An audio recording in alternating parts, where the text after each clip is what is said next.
Good evening all students. बेटा chapter चल रहा था आपका परमाणु तथा अणु, परमाणु एवं अणु। ठीक है, इसमें स्थिर अनुपात के नियम तक मैंने आपको करा दिया था। अब नेक्स्ट टॉपिक आता है परमाणु। ठीक है, परमाणु अति सूक्ष्म कणों से मिलकर बना होता है, जिसे परमाणु कहते हैं।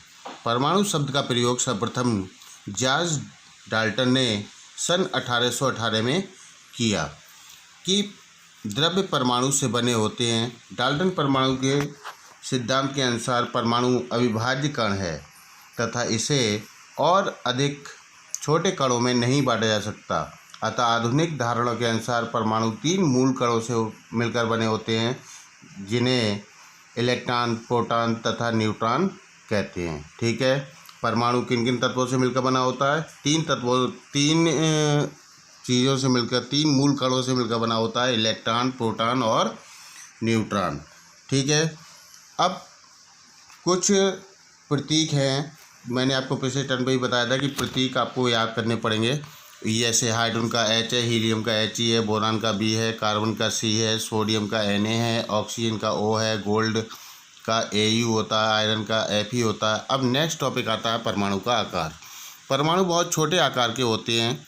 इनकी मात्र कल्पना की जा सकती है, जिसे तौला व देखा नहीं जा सकता।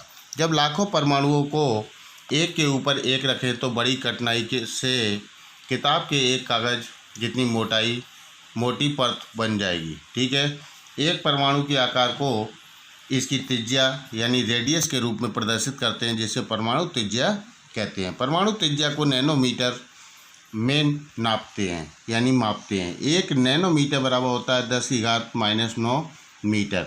अब इसको नेक्स्ट उल्टा कर देंगे, यानी जस्ट उल्टा करेंगे तो 1 मीटर बराबर होगा 10⁹ नैनोमीटर। ठीक है, यहाँ पर आपका ये -9 मीटर है, तो इसको अगर हम उल्टा करके बोलेंगे कि 1 मीटर बराबर होता है कितने नैनोमीटर, तो 10⁹ मीटर। ठीक है, अब नेक्स्ट आपको मैंने पिछले टर्न पे भी कहा था कि ये तत्वों को आपको नोट डाउन करना है, इन संकेतों को, और इसको याद करना है।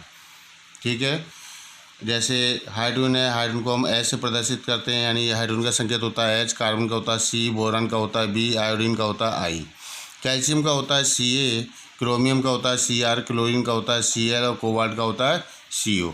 मैंने पिछले टर्न पर भी आपसे कहा था कि ये आप नोट डाउन करना है और आपको याद करना है। अब आता है तत्वों की बैलेंसी ऑफ एन एलिमेंट। एक तत्व की संयोजकता दूसरे तत्व के साथ संयोग करने की क्षमता की माप होती है। दूसरे शब्दों में संयोजक इलेक्ट्रॉनों की संख्या तत्व की संयोजकता पर निर्धारित करती है। किसी तत्व की संयोजन होने की क्षमता उस तत्व की संयोजकता कहलाती है। हाइड्रोजन की संयोजकता 1 होती है। यह एक मानक मान है। ठीक है, अब नेक्स्ट जैसे हाइड्रोजन तथा क्लोरीन का संयोजन होता है, हाइड्रोजन यानी हाइड्रोक्लोरिक अम्ल क्या होता है, HCl। हाइड्रोजन तथा क्लोरीन के संयोग से HCl बनता है। इसमें क्लोरीन की बैलेंसी कितनी है, 1, हाइड्रोजन की कितनी है, 1। अब इसी प्रकार से H2O में हाइड्रोजन के कितने परमाणु हैं, 2, ऑक्सीजन कितने परमाणु हैं, 1। ठीक है, इन दोनों से मिलकर क्या बनता है, हमारा जल बनता है। अब नेक्स्ट आता है अमोनिया, यानी हाइड्रोजन के 3 परमाणु हैं और नाइट्रोजन के 1 परमाणु है। नाइट्रोजन की संयोजकता 3 है। ठीक है, हाइड्रोजन का परमाणु 1 होता है और हाइड्रोजन के 3 परमाणु व ऑक्सीजन के 1 परमाणु मिलकर NH3 बनाते हैं। नाइट्रोजन की बैलेंसी कितनी होगी, 3। अब मेथेन है, मेथेन का सूत्र होता है CH4। इसमें हाइड्रोजन के 4 परमाणु, कार्बन के 1 परमाणु मिलकर CH4 बनाते हैं, यानी CH4 का मतलब है मेथेन बनाते हैं। अब परिवर्तित संयोजकताएं। कुछ तत्व अपने यौगिक में 1 से अधिक संयोजकताएं प्रदर्शित करते हैं। तत्व का वह गुण परिवर्तित संयोजकता कहलाता है। जैसे कापर है, आयरन है, ये सब क्या है, इसके उदाहरण है। ठीक है, ये बैलेंसी इसकी परिवर्तित संयोजकता को प्रदर्शित कर रहा है। तत्व का परमाणु द्रव्यमान यानी atomic mass of an element. ठीक है, इसमें परमाणु के द्रव्यमान को द्रव्यमान कहते हैं। तत्व के एक परमाणु का वास्तविक द्रव्यमान बहुत बहुत कम होता है। इतने जटिल आंकड़ों को गणनाओं में प्रयोग करना बड़ा कठिन है। परमाणु इतना छोटा होता है कि उसे साधारण तुलना में नहीं तोला जा सकता, अतः परमाणु द्रव्यमान को सुगमता से नहीं तोला जा सकता। कई अप्रत्यक्ष और विकसित तकनीकी का प्रयोग परमाणुओं के संपूर्ण द्रव्यमान का निर्धारण करने के लिए किया जाता है। ठीक है, अब नेक्स्ट आता है आपका परमाणु द्रव्यमान इकाई पैमाना। अब परमाणु द्रव्यमान इकाई पैमाना क्या होता है? किसी तत्व का परमाणु द्रव्यमान वह संख्या है जो यह प्रदर्शित करता है या जो यह दर्शाता है कि तत्व के एक परमाणु का द्रव्यमान c12 के एक परमाणु के द्रव्यमान के 1/12वें भाग के बराबर होता है।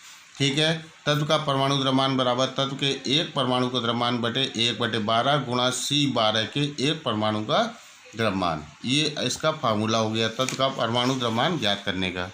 ठीक है, अब नेक्स्ट आता है ग्राम परमाणु द्रव्यमान या ग्राम परमाणु। किसी तत्व का ग्राम में वह द्रव्यमान जो उसके परमाणु द्रव्यमान के बराबर होता है ग्राम परमाणु द्रव्यमान कहलाता है। अर्थात जब किसी तत्व के परमाणु द्रव्यमान को ग्राम में व्यक्त किया जाता है तो उसे ग्राम परमाणु द्रव्यमान कहते हैं। ठीक है, ग्राम परमाणु की संख्या ज्ञात करने का सूत्र होता है ग्राम द्रव्यमान बटे ग्राम परमाणु द्रव्यमान। ठीक है, अब इसी तरीके से इसकी एक्सरसाइज आपको ये नोट डाउन करनी है। तीसरे लेसन की एक्सरसाइज आपको पूरी करनी है। IUPAC का पूरा नाम क्या होता है? International union of pure and applied chemistry.